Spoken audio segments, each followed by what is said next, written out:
had to go up the mountains. They had a place where I could climb those mountains. I was all day practically climbing the mountains.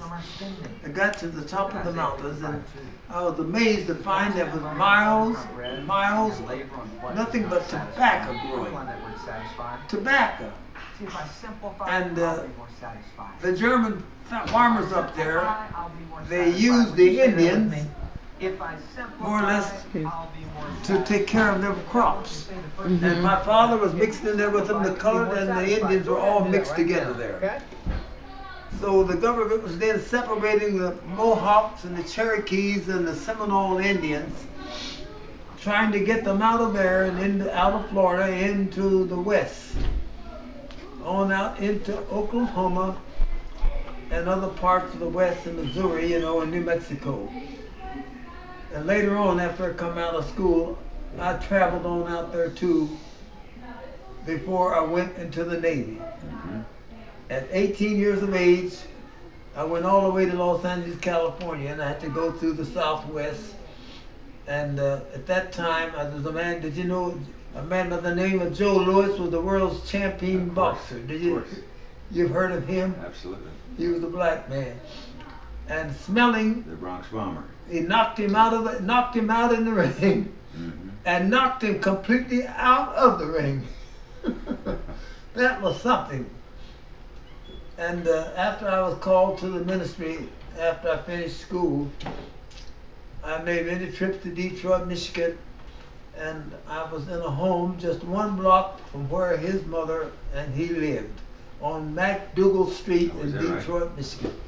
I did not realize he was from Detroit, but that's where he was. Huh.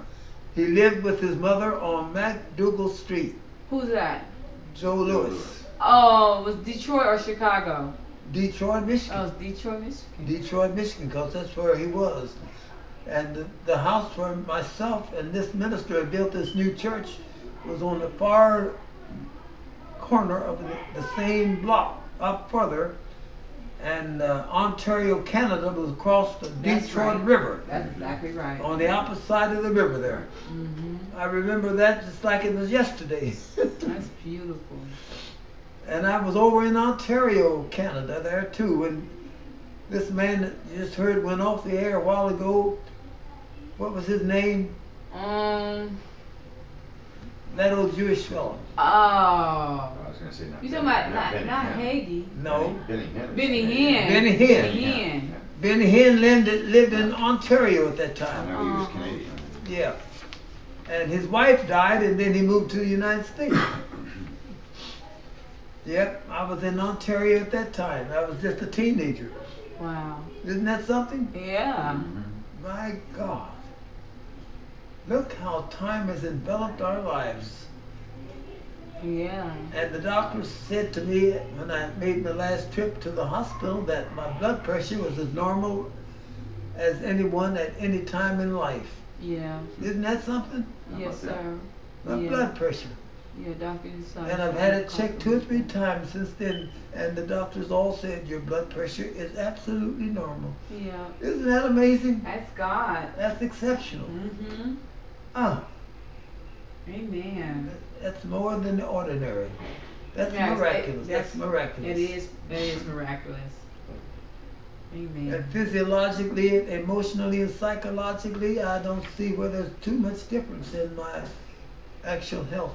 You're going strong, like to me. Isn't that amazing? Lord, fulfilling His word to you. That's the hand of the Lord that has blessed me with good life. Long life. And added many years to my life. And I know many bishops and many ministers that have already deceased and gone in.